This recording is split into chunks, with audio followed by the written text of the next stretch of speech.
Muy buenos días a todos y a todas. Muy buenas tardes, según el lugar donde se encuentren en la región. Mi nombre es Rodrigo Rotuno. Yo soy director comercial para la región de Latam en CMS Group. Y quiero comenzar agradeciendo a las más de 3.500 personas que están conectados y que están visualizando las conferencias, interactuando en la plataforma CMS 365 en este gran Chile FinTech Forum. Tenemos un evento realmente que viene batiendo récords. Como bien mencionábamos hace unos instantes, tenemos ya 1.000 personas más conectadas que en la primera edición, lo cual ya tenemos un éxito garantizado en este gran evento. Además, tenemos un montón de sponsors que están haciendo posible, a los cuales queremos agradecer realmente que estén participando y que estén haciendo este evento posible, e invitamos a todos los asistentes que están conectados a que puedan ingresar a los stands virtuales que están en la plataforma y que puedan conocer las soluciones que cada uno de ellos tienen disponibles para promocionar en este gran evento, que si bien está focalizado para Chile, también tenemos un montón de gente que está participando de todas partes de la región de América Latina. Así que les enviamos un fuerte y cálido abrazo a cada uno de ellos. Dicho esto, en el panel que tuvimos con antelación, al que vamos a desarrollar ahora, se empezó a esbozar algo ya sobre los temas de Open Data. Y justamente el tema que viene a continuación es del Open Finance al Open Data. Ese es el título de la conferencia que vamos a abordar. Y queremos abordar algunos temas, sobre todo, ¿dónde está la información? Vamos a plantear, digamos, si uno es dueño de su propia información o ya no, porque hoy en día los datos están compartidos. Empezamos hablando hace unos años, en este mismo evento también, del Open Banking, luego del Open Finance. Ahora vamos hacia el Open Data. ¿Están seguros nuestros datos? ¿Vamos a poder tener mejores servicios financieros? ¿Vamos a poder abaratar los costos con esta innovación y estos servicios? Bueno, para todas estas dudas que queremos despejar, vamos a invocar a los próximos panelistas que nos van a desasnar cada uno de los comentarios o de las dudas que podemos generar con esta introducción.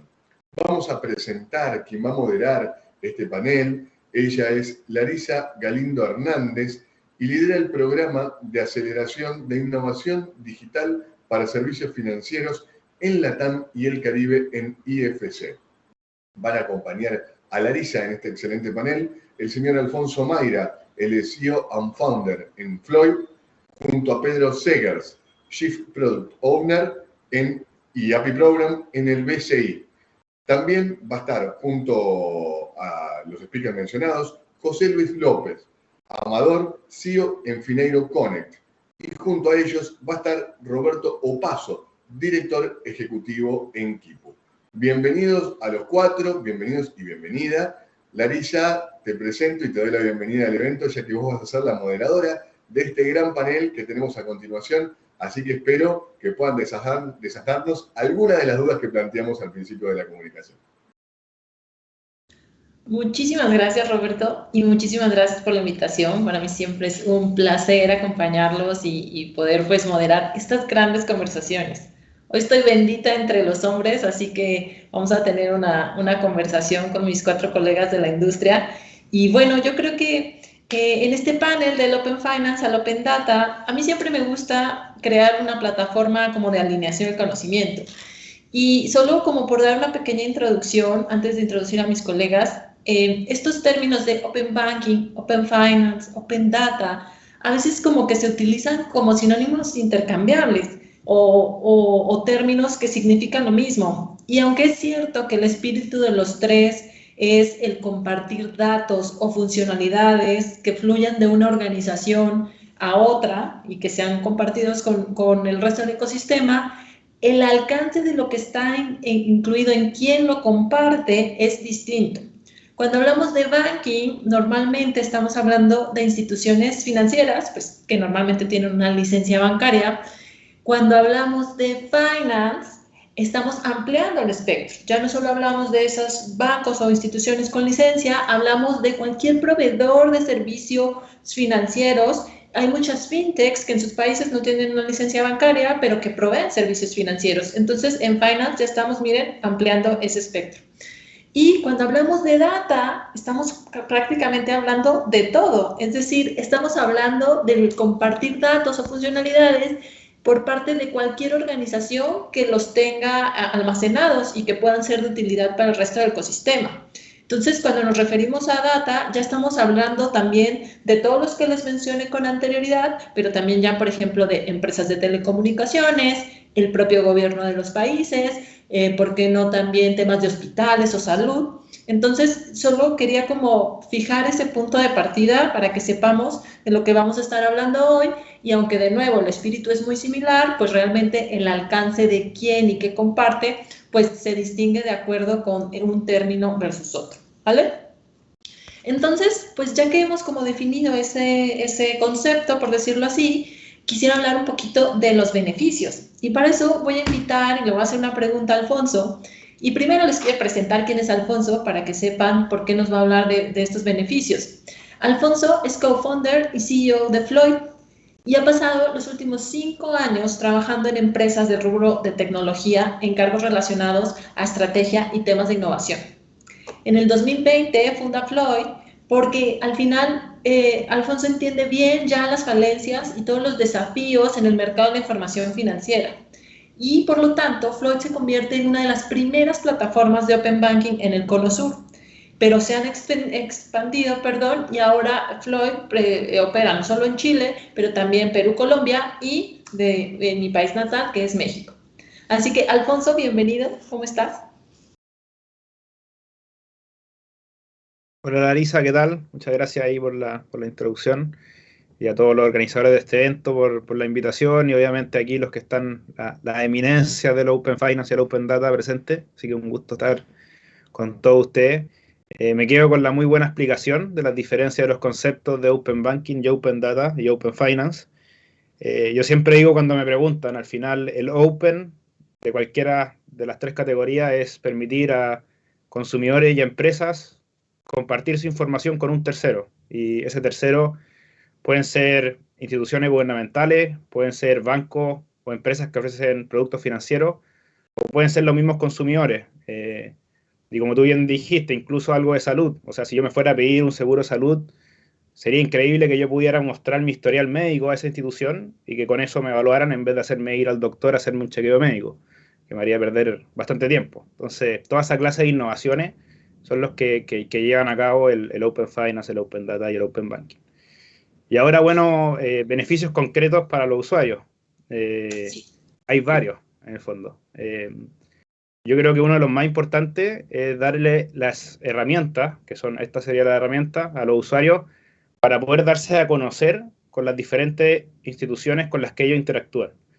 Es decir, tanto empresas como personas pueden decidir compartir sus datos, obviamente con su consentimiento, por alguna institución para acceder a múltiples beneficios o para hacer trámites más eficientes.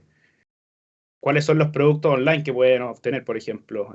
Todo tipo de productos financieros como créditos, tarjetas de crédito, hipotecarios, seguros, etcétera, de todo tipo en el fondo.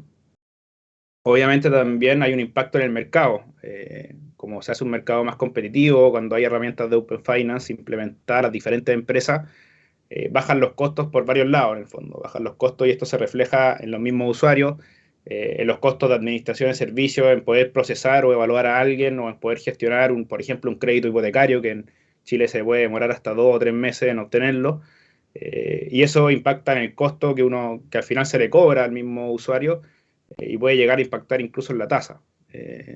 Yo creo que por último también un caso o algo bien importante, al final la transparencia. El usuario puede disponer de sus datos donde quiera que esos datos estén para poder compartirlos. Y eso también da un entendimiento al usuario de qué datos él está compartiendo con alguien, porque hasta hace poco, o cuando se habla de información negativa, que es la que usan los buros de crédito, uno no sabe cómo lo están evaluando tampoco. Entonces, y aparte es más lento, es más demoroso, y con Open Finance y con Open Data yo me podría evaluar simultáneamente en varias instituciones financieras, sabiendo qué información estoy entregando, para ver en el fondo las diferentes ofertas que me llegan, comparar, decidir por una, y además saber la explicación de por qué me fue mal o por qué me fue bien. porque yo supe los datos que compartí. Entonces, al final, es una solución, no es una tecnología muy inclusiva que solamente trae beneficios para todos los actores del mercado, para los reguladores, para las empresas que implementan esta herramienta y obviamente para los usuarios que al final gozan de la utilidad y de la tecnología de esto. Súper, mil gracias. Oye, nos mencionaste que hay beneficios para todos. Habría que preguntarle a un banco que si considera lo mismo, ¿no? Para eso me gustaría presentarles a Pedro. Pedro es Chief Product Owner API Program en BCI, Chile. Es ingeniero comercial por la Universidad de Chile y tiene mucha experiencia en la industria financiera. Ha pasado los últimos años diseñando y desarrollando productos y servicios digitales y al final pues se ha especializado en todas estas metodologías de innovación y experimentación, prototipado y diseño de equipos ágiles, y ahora es encargado dentro de BCI de este programa de Open APIs abiertos. Entonces, Pedro, pues te doy la bienvenida y te pregunto, eso que nos contó Alfonso, todos esos beneficios para el usuario, desde la perspectiva del banco, ¿qué beneficios tienen y coincides también con eso? Hola Larisa, bueno, muchas gracias por la presentación y saludar también a la audiencia, aquí a los otros panelistas y agradecer por la invitación. Y respondiendo a tu pregunta, efectivamente nosotros lo que hemos visto es que entendiendo que los clientes tienen muchos dolores, cuando uno utiliza esta tecnología para resolver estas fricciones, estos problemas de los clientes en el día a día, es ahí donde empiezan a ocurrir como los beneficios que hablaba Alfonso. En esa línea, lo que permite el Open Banking, el Open Finance y el Open Data en esta transición que va a ir ocurriendo, y como ha ocurrido también en otros países, es justamente entender que los clientes viven en el mundo financiero un Customer Journey mucho más complejo de solamente una necesidad financiera en particular, ¿ya? Ahí un ejemplo de un producto que nosotros lanzamos hace un par de años que tiene que ver con el simulador de crédito hipotecario, y donde entendimos que cuando una persona que está buscando una propiedad, una casa, un departamento, además de necesitar el crédito hipotecario, su Customer Journey parte mucho antes, cuando va a una inmobiliaria a justamente ver qué propiedad se quiere comprar y, bueno, partir cotizando ese inmueble. Entonces, la lógica del Open Banking, Open Finance y Open Data va justamente en esa línea de entender realmente que los clientes viven journeys mucho más complejos y esos datos, si los pueden disponer de manera correcta, es una tremenda oportunidad para nosotros como banco para ofrecerles finalmente productos y servicios más targeteados, más customizados a los clientes. Entonces, es un win-win por donde se le mire. Adicionalmente, pienso también que todo este sistema de finanzas abierta y esta evolución que va a ir ocurriendo, ¿verdad?, en el Open Banking, es súper positivo también porque en algún momento se va a fijar un estándar y protocolos de comunicación entre los actores para que los clientes puedan tener mucho más confianza y que esto sea más masivo. Entonces, temas de consentimiento, temas de autenticación, de autorización, es súper relevante fijar un estándar común y yo creo que eso va a ser positivo también para toda la industria, para que exista una única manera y súper aunada entre todos los actores para generar estas mejores soluciones y estos mejores servicios financieros para los clientes. Y finalmente, agregaría que nosotros en BCI llevamos ya varios años desarrollando estas capacidades, entendiendo que es algo súper importante, de nuevo con foco en entregarle mejores productos y servicios a nuestros clientes. Y, por ejemplo, en su momento vimos hartos modelos de referencia y otros países, y el modelo hoy, por ejemplo, que se implementó en Reino Unido, fue algo que nosotros usamos mucho y todo el API Market que tenemos, que es nuestra vitrina con los distintos productos API que están disponibles para el ecosistema, para las fintechs, se basó en ese modelo. Entonces, como resumen, yo diría que todo esto que está ocurriendo es súper positivo y la idea es siempre enfocarse en estos problemas de los clientes, tanto personas, pymes y empresas, porque lo interesante es que esto es transversal, ¿verdad? No es solamente el mundo quizás de las personas, sino que, por ejemplo, en empresas, el mundo de la conciliación bancaria, que sabemos que a muchas empresas eso le genera cierto dolor. Hay una tremenda oportunidad para seguir satisfaciendo y resolviendo estos problemas del día a día de los clientes y las personas en el mundo financiero. Oye, súper interesante lo que dices porque creo que también ese es como un, no mito, pero una restricción. Mucha gente piensa en temas de Open Finance, Open Data, mucho en términos del usuario, ¿no? Y hemos visto muchos grandes bancos corporativos, sobre todo en Estados Unidos, los JP Morgan, HSBC, etcétera, que comienzan los casos de uso de Open Finance y Open Data hacia sus clientes corporativos, ¿no? Y cómo hacerles la vida más fácil. Es una forma también de que el banco se empiece a familiarizar con las APIs expuestas sin tener que sacrificar algo que le duela tanto como es el cliente retail. Pero súper, muy de acuerdo, Pedro. Bueno, yo creo que hablando de este mundo de los bancos, es cierto que no todos han podido adoptarlo de la misma manera. Y es que hay varias barreras pues de entender esto, de barreras tecnológicas, barreras de talento, etcétera. Entonces, quiero invitar y presentar primero a José Luis López, que es fundador y co-CEO de Fineiro, perdón. José trabajó en la Oficina de las Naciones Unidas en su conferencia sobre comercio y desarrollo. Y luego también trabajó con organizaciones y startups en distintos países como Portugal, Suiza, Sudáfrica o Japón. Después también estuvo trabajando un tiempo como consultor senior para Deloitte en México y fundó la práctica de FinTech junto con su actual socio y cofundador de Fineiro, y de ahí se les ocurrió esta idea de fundar esta startup, que lo que busca es ayudar a las personas a tomar mejor control de sus finanzas personales a través de los datos abiertos. Bienvenido, José. Hola, muchas gracias. Pues bueno, Oye, dale, sí. dale. No, sí, pregunta. No, te iba a preguntar, porque al final ustedes están tratando de también mitigar estos dolores e impulsar a los bancos a compartir. Entonces, en tu experiencia, ¿cuál es el dolor o barrera que las instituciones financieras tradicionales tienen para lograr tomar las mayores ventajas alrededor de Open Finance y Open Data? ¿Y qué hacen organizaciones como las de ustedes para ayudar a que las implementaciones sean más rápidas y menos dolorosas? Sí, realmente, pues bueno, ahorita muchas de las empresas que están construyendo infraestructura de Open Banking, mucho el enfoque se centra, ¿no? En la cuestión que es agregación. Agregación es conectarte a la información de otros bancos y condensarla, ¿no?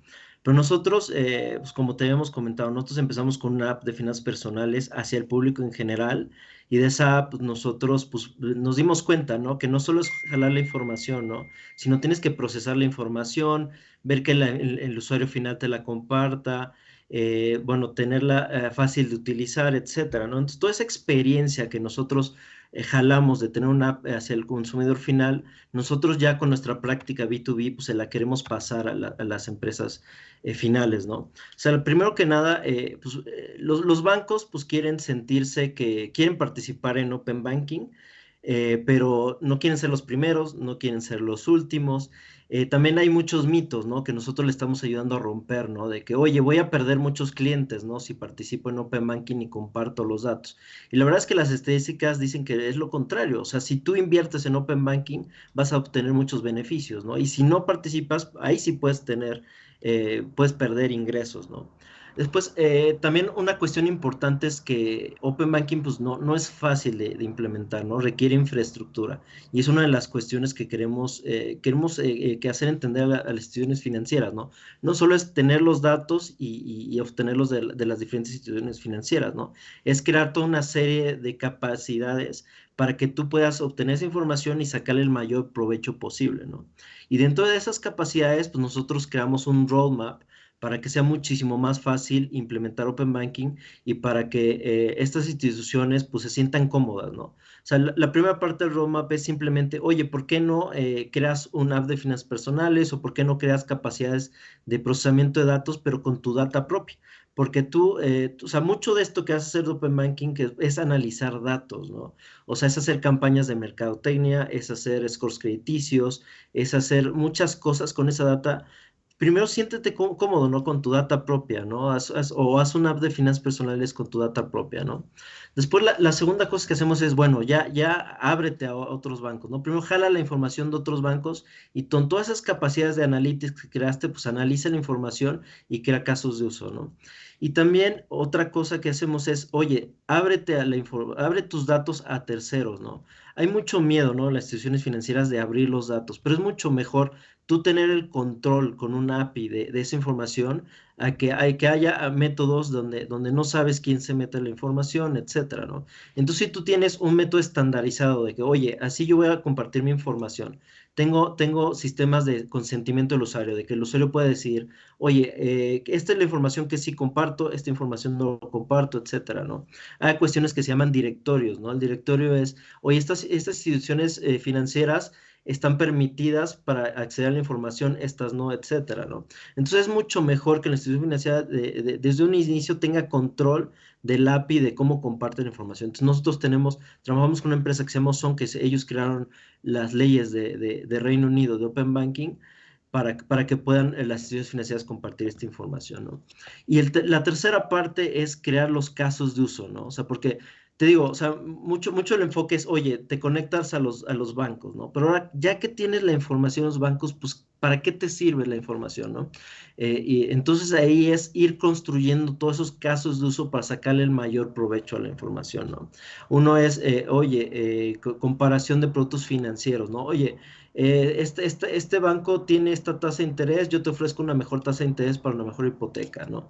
Scores crediticios, oye, yo te analizo toda la información y da esta información, te puedo dar este score crediticio y de este score te puedo dar estos créditos, ¿no? Finanzas personales. Con las finanzas personales tú le dices al usuario, oye, con esto puedes ahorrar y de este ahorro puedes invertir en este producto, etcétera, ¿no?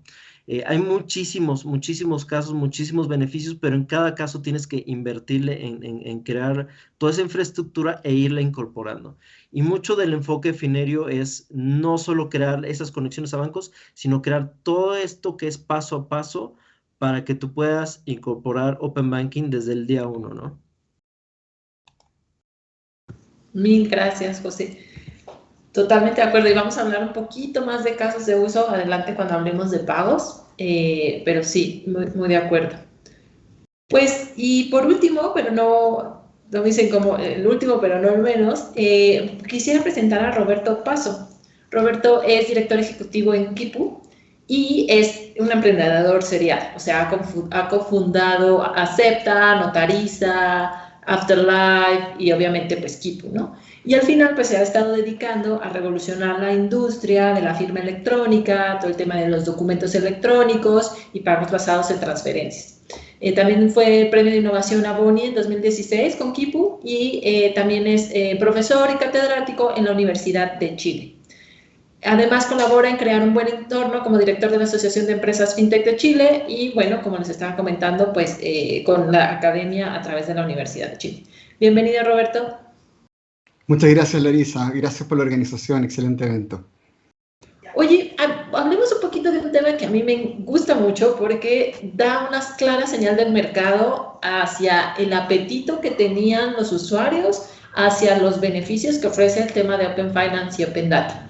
Y estamos hablando de ese concepto como medio místico que es web scraping o screen scraping, que al final se refiere a esa técnica de extraer datos pues, de la web o de la pantalla y que las fintech empezaron sobre todo a utilizar y sobre todo pues en Reino Unido empezaron a utilizarlo como técnica de extracción de datos, de poder acceder a los datos que el mismo usuario estaba accediendo a compartir, pero que los bancos o las instituciones financieras estaban negando a compartir. Entonces, yo quisiera oír desde tu perspectiva de manera muy sencilla, ¿qué es eso de web o screen scraping? ¿Y por qué sigue siendo una solución en América Latina? ¿Y por qué tanta gente le tiene miedo desde la perspectiva de los bancos? Ok, bueno, explicaste en buena medida lo que es el web scraping. Yo quisiera conceptualizarlo un poco desde el punto de vista de la integración de sistemas.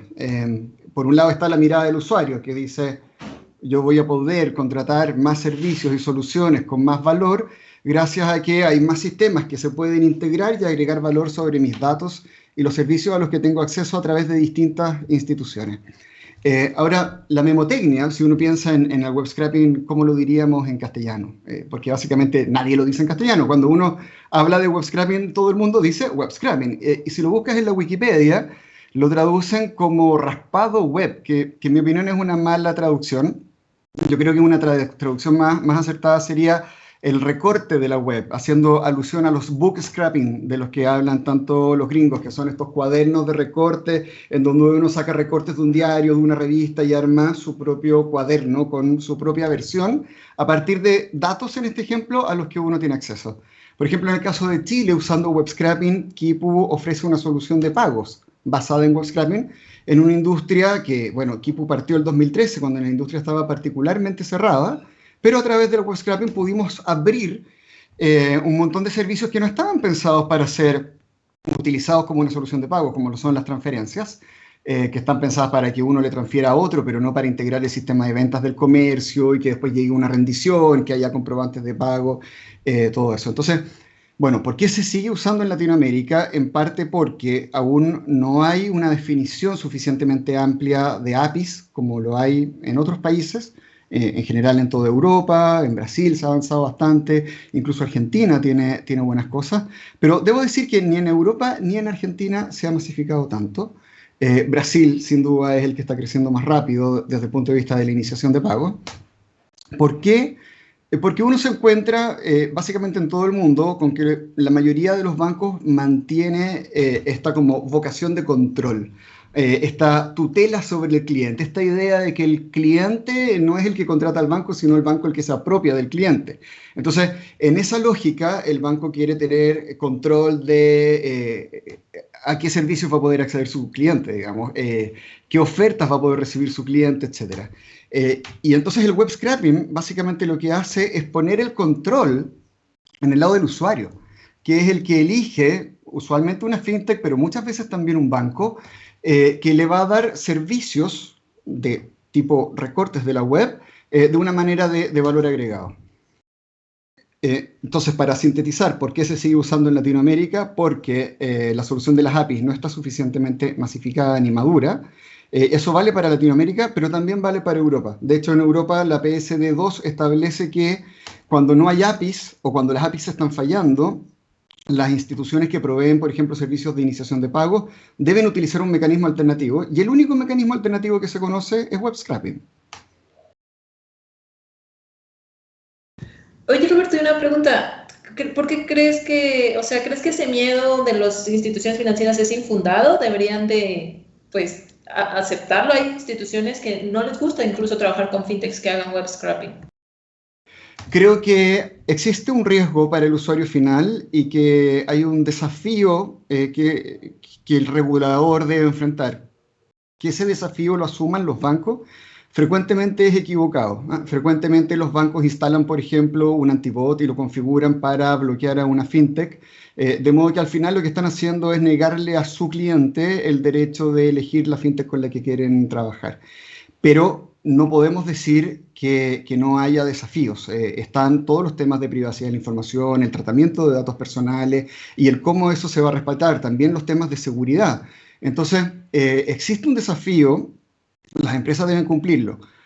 Cuando en el Senado de Australia se inició una investigación por solicitud de la banca respecto de problemas de seguridad y la banca aspiraba a que el web scrapping fuera derechamente prohibido, la investigación que duró años e implicó entrevistar a representantes de la banca, de las fintech, de los organismos de seguridad del gobierno, terminó por concluir que en los servicios brindados por las fintech se apreciaba más seguridad que cuando los usuarios llegaban a sus datos a través de un browser convencional como Google Chrome, Edge, qué sé yo, Safari. Son más de 100 los browsers que los usuarios pueden elegir y en esos browsers escriben sus claves, el fabricante del browser accede a sus datos, pero a nadie eso le levanta como mucha alergia o rechazo. Sin embargo, cuando es una fintech la que está haciendo lo mismo, se activan todas las alarmas y resulta que son empresas de domicilio conocido, con fundadores, que se las puede demandar si es que hicieran algo indebido, y respecto de ellas se tiende a levantar un manto de duda, y no respecto de la tecnología que en la práctica la mayoría de los usuarios de la banca están eligiendo, digamos. Si hoy día yo descargo Opera o cualquier otro browser y lo instalo en mi celular, no hay ningún banco diciendo, oye, pero qué raro que hayas instalado Opera. Que Opera todo esto es un buen browser, no lo estoy poniendo en duda, pero hay 100 disponibles y frecuentemente uno no sabe quiénes son los fabricantes de eso. Sí, te entiendo.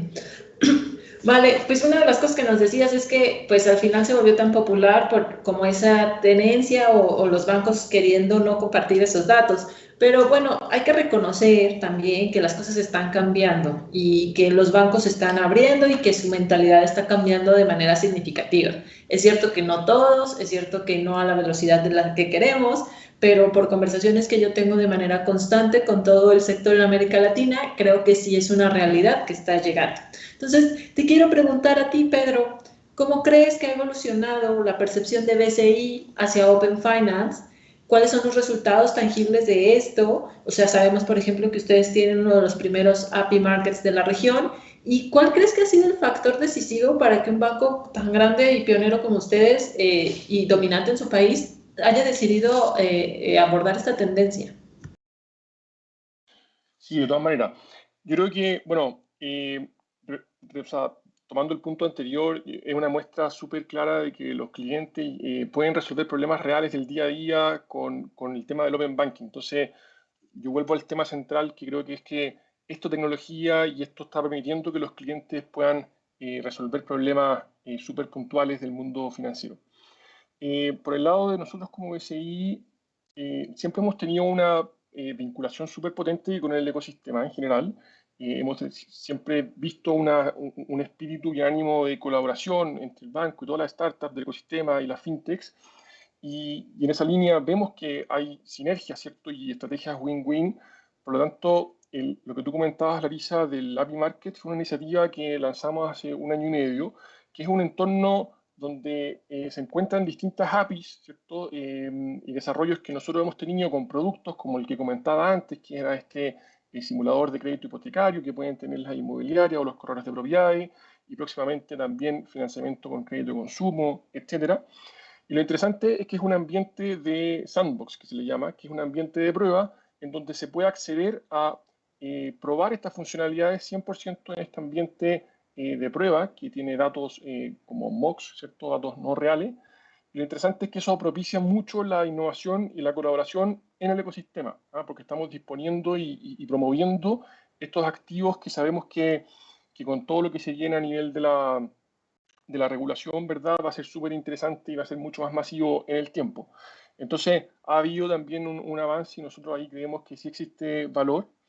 Y también hay otra iniciativa en esta lógica de vinculación con el ecosistema que aprovecho de comentar, que se trata del programa Startup, que es un programa que también ahora el Laboratorio de Innovación de BCI lo está relanzando y tiene que ver con buscar startups nacionales e internacionales que tengan soluciones en la industria, para la industria financiera, que puedan llegar a este laboratorio, a BCI Labs, en un ambiente experimental, a probar esas soluciones y a ver, ¿verdad?, qué tanto impacto puede haber en la realidad. Y como último punto, yo creo que todo lo que venga en lo de finanzas abiertas en general, ¿verdad?, en esto que está ocurriendo ahora y se está discutiendo, es súper positivo porque va a venir a definir un protocolo y un estándar único que va a ser beneficioso para todas las partes, incluyendo los clientes, las instituciones financieras, las fintech.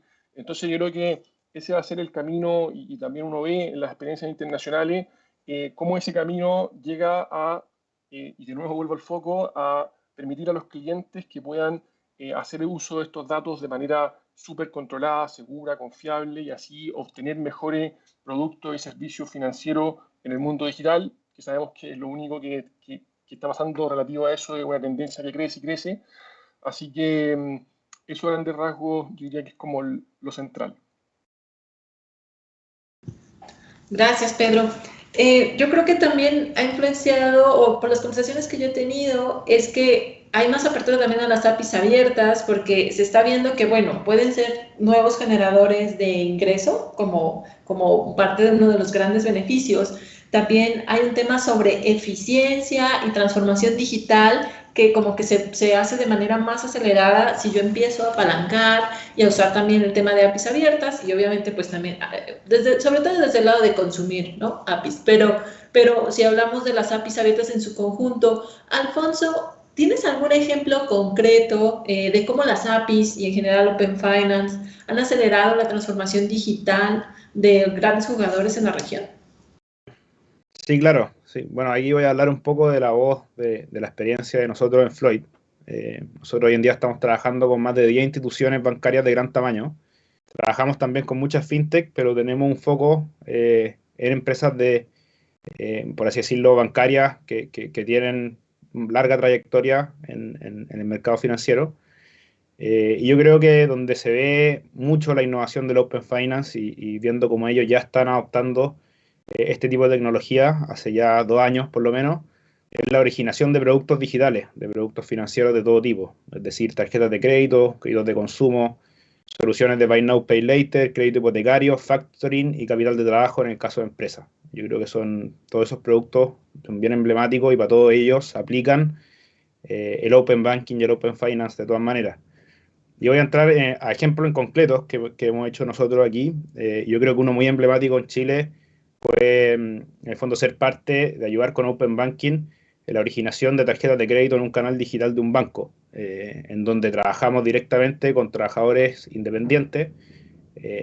No sé si ustedes conocen muy bien cómo funciona el sistema de información que hay en línea en Chile, pero básicamente hasta hace 1 año o 2 años, para evaluar a alguien online, un banco para evaluar a alguien online se tenía que conectar a Previred, que es la información de los fondos de pensiones. Y ahí están los trabajadores dependientes que están empleados a un empleador formal. Todas las otras personas que quieran acceder a un producto financiero de forma digital, imagínense en la pandemia, tenían que hacerlo o no podían hacerlo simplemente o tenían que hacerlo certificando otro tipo de cosas. Y con Open Banking precisamente ellos pueden decir el ingreso que tienen, la liquidez que tienen a fin de mes, los productos financieros que pueden tener con otra institución, para que en definitiva se les pueda aprobar. Tanto así que ya en 2 meses nosotros representamos el 15% de las tarjetas de crédito aprobadas con uno de los bancos con que estamos trabajando, que es bastante. Son la mayoría de clientes que no pudieron haber accedido a estos productos financieros de forma online. Y voy a seguir hablando en el fondo de este tipo de ejemplos. Hay otro que es muy clásico, en el que todos los grandes bancos de la región necesitan saber más de sus clientes todos los años. Es decir, si un banco tiene un cliente al que esa persona se hizo cliente de este banco a los, no sé, 21 años, quizás cuando empezó a trabajar, o a los 18, probablemente ya lleva toda una trayectoria relacionándose con ese banco. Y obviamente ese banco quiere saber más de él para ofrecerle mejores productos y para ofrecerle productos personalizados a él. Y necesitan, por ejemplo, actualizar la renta de la persona todos los años para saber, y tendría toda la lógica, que si alguien de 35 años que le está yendo bastante bien, va a tener un poco el sueño de la casa propia y probablemente va a requerir en algún momento de su vida un crédito hipotecario, por ejemplo. Entonces, el producto, por así decirlo, el caso de uso de actualizar renta o de conocer más al mismo cliente del banco, no solo en Open Banking, sino que también poder sincronizar otros datos a tu portal de Office Banking, por ejemplo, es bien atractivo y algo que también estamos haciendo.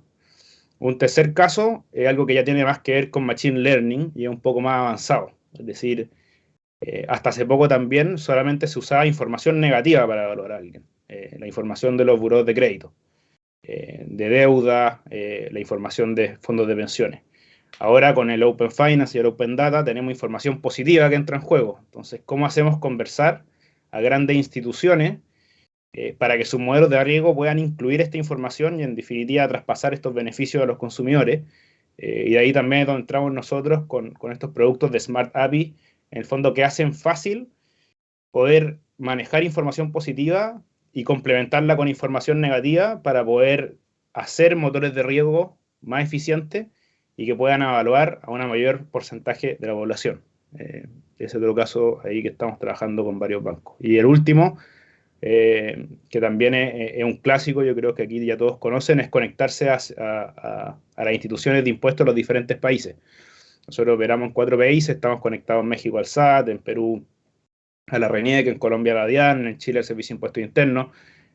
No sé, un caso emblemático ahí es, por ejemplo, el poder ofrecer productos financieros a diferentes pymes o empresas y básicamente que el dueño de esa empresa o que el que maneja la información de esa empresa tenga la posibilidad de mostrar toda la información de esa empresa, del Servicio de Impuestos Internos o de la institución de cualquier país, con esa empresa con la que se relaciona. Es súper potente para poder, por ejemplo, acceder a soluciones de factoring o acceder a soluciones de capital de trabajo.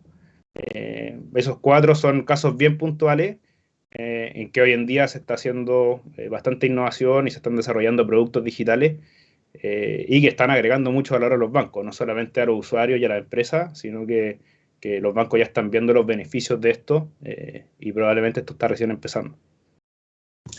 Eso me gustó mucho, Alfonso, porque al final creo que uno de los claros casos de Open Data que de verdad ha pues, más triunfado y expandido alrededor del mundo es ese tema de cómo las instituciones financieras robustecen la información más allá de la transaccionalidad, ¿no? Cuando, por ejemplo, en África, cuando la telco empezó a compartir cierta información y los bancos o las fintech estaban desarrollando scorings de crédito para dar los primeros créditos, pues es un claro caso de Open Data, porque al final es una empresa fuera del sector financiero compartiendo, ¿no? hacia el resto del ecosistema, que en este caso eran los bancos.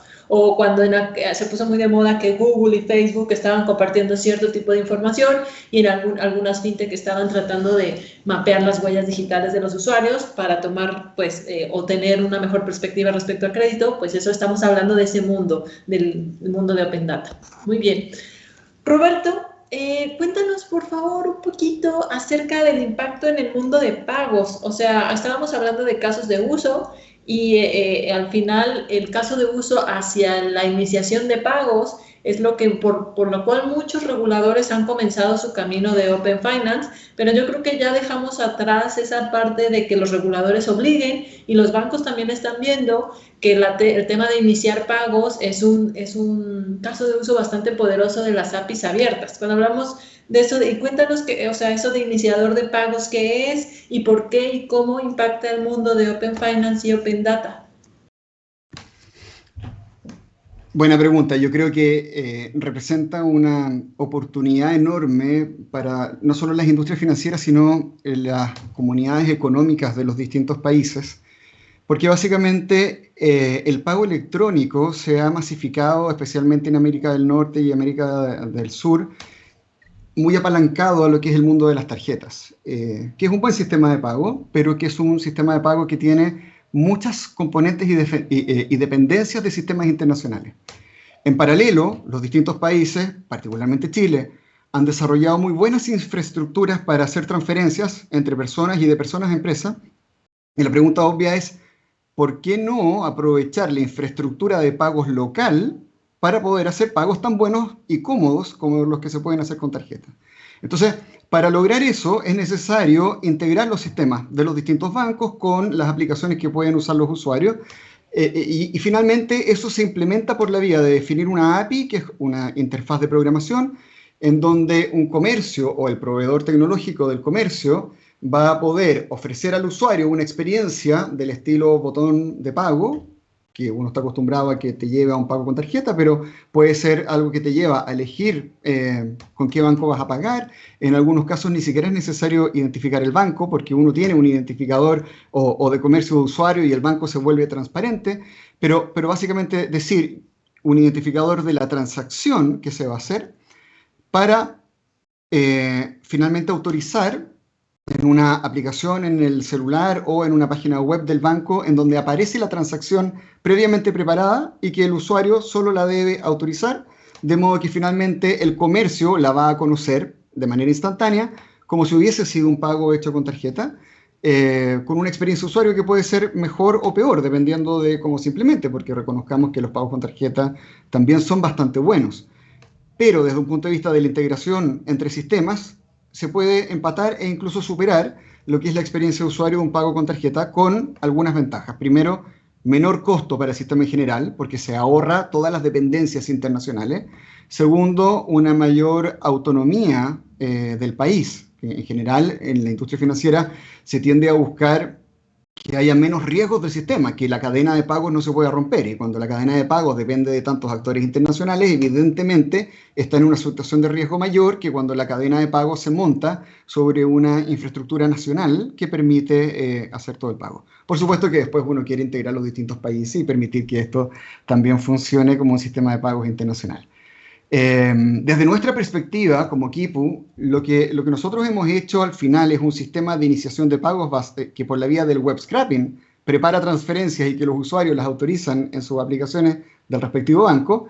Y ahora en Chile al menos que se está discutiendo la ley FinTech que incluye la generación de APIs, nosotros migraríamos de una solución que se originó con web scraping generando transferencias a una solución que tendría APIs y permitiría sin web scraping básicamente brindar el mismo servicio al comercio, consumiendo menos red, más rápido, más estable, porque las APIs tienen ventajas con respecto al web scraping.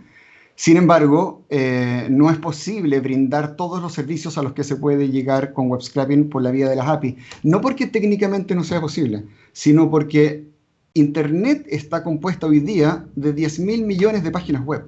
Y básicamente no alcanza la mano de obra ni la capacidad de diseño de software para implementar las APIs que van a permitir integrar sistemas con 10.000 millones de sitios web.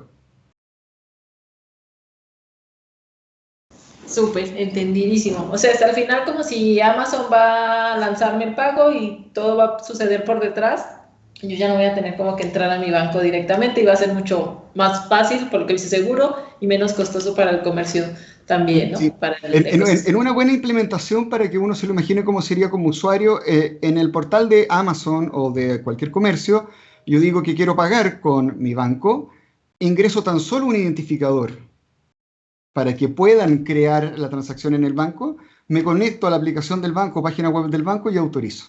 Entonces, en el comercio, lo único que hago es decirle al comercio de alguna manera cuál es mi identificador para que me cobre, y con eso el comercio prepara la transacción para que yo la autorice. Una vez autorizada, el comercio se entera de manera automática. Entendido, súper, entendido.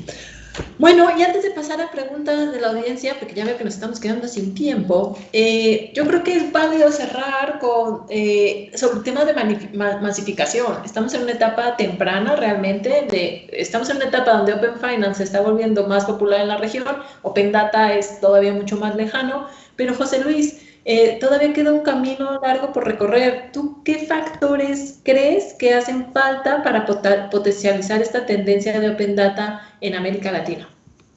Sí, bueno, muchas gracias. La primera, obviamente, pues es buenas legislaciones, ¿no? Como saben ahorita, los pioneros en Open Banking, Open Data fueron los europeos, pero por ejemplo la PSD2 tiene muchísimas limitaciones, ¿no? Primero, la calidad de la información no es suficiente, solo se da información de tarjetas de débito y crédito, se requiere información de todos los productos financieros. También el tiempo de la información es muy valioso, o sea, por ejemplo, para hacer scores crediticios al menos necesitamos 12 meses de información. También no se cuidó la calidad de las APIs, o sea, hay APIs que funcionan un mes, dejan de funcionar 6 meses, entonces debe haber Service Levels Agreement, SLAs, en donde digan, oye, tienes que garantizar el funcionamiento de las APIs, ¿no? También cuestiones inclusive de onboarding, ¿no? O sea, ¿cómo tú le pides al usuario las credenciales? Porque nosotros que ya tuvimos una app al usuario final, ¿tú cómo le pides la información? O sea, le explicas los beneficios de Open Banking, si tiene dudas de cómo poner las claves, cómo le vas diciendo, oye, así se pone información. Esa parte es clave, ¿no? Y si un banco decide ponerle 15 pasos y le dice, oye, no pongas esta información porque es peligrosa, pues obviamente el usuario no lo va a poner, ¿no? Entonces, todas esas cuestiones deben de ser parte de una buena ley de Open Banking, ¿no? Y ahora en Latinoamérica se están contemplando cuestiones de costos, ¿no? O sea, que las APIs se pueden cobrar. En otros lados del mundo, pues estas APIs son gratis, ¿no? Entonces, estas cuestiones de costos, pues tienen que cuidarse para que no sean, pues, una barrera de entrada, ¿no? Que los costos, pues, no impidan el uso de estas APIs, ¿no? También. Entonces, pues bueno, las APIs, si las regulaciones están hechas, las APIs reguladas pueden ser mejores que todo lo que sea screen scrapping y API scrapping, y si las APIs reguladas son mejores, pues la gente va a usar más las APIs reguladas. Si las APIs reguladas no son mejores, va a pasar lo que pasa en Europa, ¿no? Que ahorita el 90% de todas las conexiones siguen siendo screen scrapping o API scrapping, ¿no? Entonces, el primer paso es hacer bien las leyes, ¿no? Nosotros, por ejemplo, estamos ayudando a ciertos gobiernos a que pues, hagan bien las leyes, ¿no? Nosotros trabajamos con Ozone, que ellos crearon las leyes de Reino Unido, y pues ya ni siquiera hay que inventar el hilo negro, ¿no? Oye, pues ya esta es la mejor manera en que se pueden hacer la parte técnica, ¿no? De las leyes. Y bueno, la segunda es infraestructura, ¿no? O sea, infraestructura o sea, proveedores como nosotros que creamos, pues toda esa infraestructura para, primero, conectarte a los bancos, ¿no? Pero crear casos de uso, crear scores crediticios, o sea, en Latinoamérica pues, todavía tenemos que hacer muchísima infraestructura para que se pueda sacar el máximo de Open Banking, ¿no? Pero también instituciones como BCI que, pues bueno, empiezan a lanzar productos, ¿no? por ejemplo, un producto ya con un caso de uso, ¿no? Para que la gente empiece a utilizar Open Banking, ¿no? Porque mientras más casos de uso haya en el mercado, pues más la gente va a utilizar Open Banking, ¿no? En el caso del Reino Unido, curiosamente se dispararon el número de API calls en el país por cuestiones de casos de uso de contabilidad, ¿no? Se empezaba a ver muchos casos de uso de contabilidad, se dispararon el número de API calls, ¿no?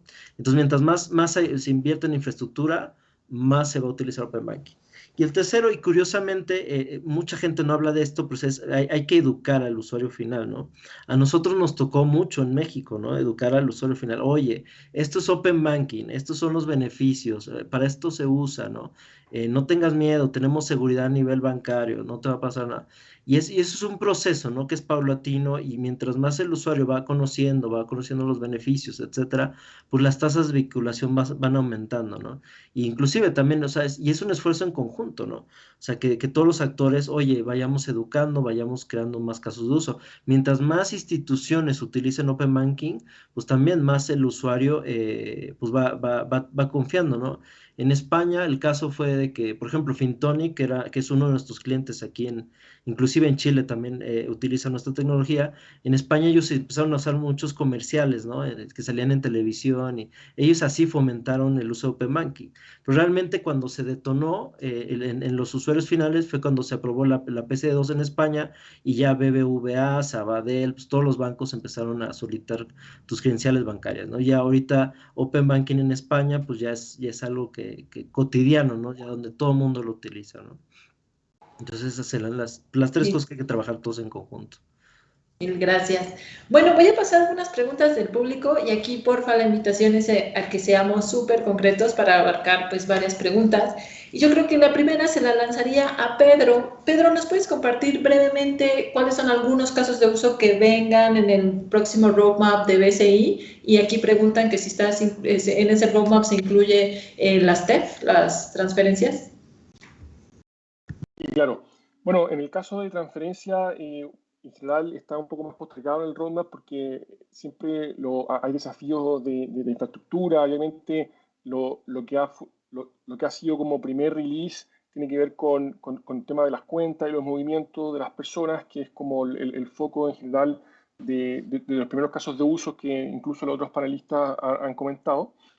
En el roadmap también está la lógica de estos simuladores de crédito, que creo que el Open Banking no solamente se trata de data, sino también de funcionalidad, y eso es un tema súper interesante, que es justamente llevar, que es un concepto que también se ha tocado en el evento, tiene que ver con finanzas embebidas, de cómo el banco también puede estar presente en otros canales de distribución del ecosistema, entendiendo esto que comentaba al comienzo, de que las personas en general tenemos customer journeys complejo y el banco también puede aparecer en el momento correcto.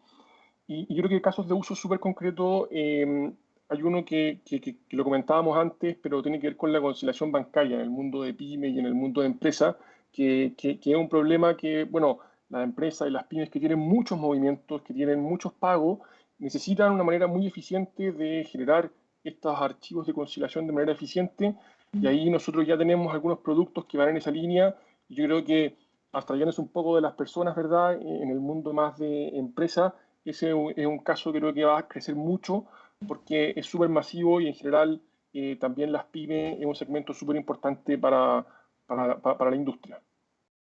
Gracias, Pedro. Aquí hay otra pregunta que me parece muy interesante. Sé que estamos muy cortos de tiempo, pero Alfonso, si nos puedes contar súper concreto, ya que tú eres una startup que está en diversos países, nos preguntan, ¿creen que puede haber una posibilidad de que haya compartir datos o incluso movimientos entre países? O sea, eso ya sería como el oasis. ¿Qué opinas, Alfonso? Sí, totalmente. O sea, de hecho es algo que ya estamos probando nosotros. Por ejemplo, hay fintech que operan en Chile y en Perú al mismo tiempo y en las operaciones de ambos países tienen clientes que vienen de Venezuela, ya que esta fintech se enfoca, por ejemplo, a dar créditos a personas que están inmigrando a países. Entonces, probablemente uno pudiera evaluar a alguien, ya que son evaluaciones 100% en base a información positiva, y alguien que viene llegando a un país, ¿cierto? Probablemente no va a tener ni cuenta de banco, poder evaluarse con su comportamiento bancario, con su información positiva de dónde vino, y algo totalmente legítimo para hacerlo. Y ahí solamente hay que tener la conexión, obviamente, del banco, del país donde se está evaluando, y puede, en el fondo, usar esa información o esa data que es de él, en definitiva, y está haciéndose bajo el mismo principio, y poder evaluarse en una institución en otro país, completamente asible. Y eso también aplica probablemente también para pago. Sí, y digo, yo complementando eso, nosotros también estamos trabajando, o sea, nosotros operamos ya en México, Colombia, Chile y Brasil, y estamos abriendo operaciones en Ecuador, en Perú y en toda Centroamérica.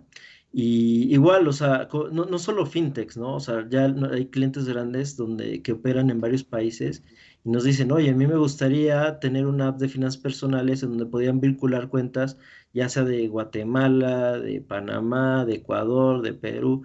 Entonces es que o sea, ya las empresas hoy en día pues ya trabajan en varios países, ¿no? Entonces nos están solicitando, ¿no? Que todas estas aplicaciones sean multimoneda, ¿no? Inclusive en la misma app puedas tener diferentes monedas, ¿no? Inclusive pueden interactuar entre sí. Y es una tendencia del mercado, el mismo mercado nos está solicitando eso. Muy bien. Bueno, pues me encantaría seguir conversando con ustedes. Creo que hay muchas preguntas alrededor, pero bueno, ya me están diciendo que hay que cerrar. Ha sido un placer escucharlos, me llevo muchísimas cosas. Muchísimas gracias por compartir esto. Y te paso la palabra, Rodrigo, de regreso. Muchísimas gracias, Larisa. Bueno, la verdad que una excelente presentación la que nos han brindado. Este es un tema que todavía tenemos mucho tiempo para hablar, para conversar, para debatir, y fíjense todas las cuestiones que vienen surgiendo, y constantemente estamos con un dinamismo que nos permite a nosotros mismos, digamos, como en la fase de organización de eventos, siempre tener temas de vanguardia que nos empujan hacia nuevos conocimientos. Así que muchísimas gracias a los cuatro por esta excelente presentación, y como siempre digo, les recuerdo a todas las personas que no pudieron ver esta conferencia en vivo que lo pueden volver a hacer, porque automáticamente que finaliza queda grabada en la plataforma CMS 365, y cualquiera de las personas que están inscritas, por supuesto, al evento, al Chile Fintech Forum, lo pueden volver a ver o lo pueden ver por primera vez, llegado el caso. Así que los invito a la continuidad también del Chile Fintech Forum.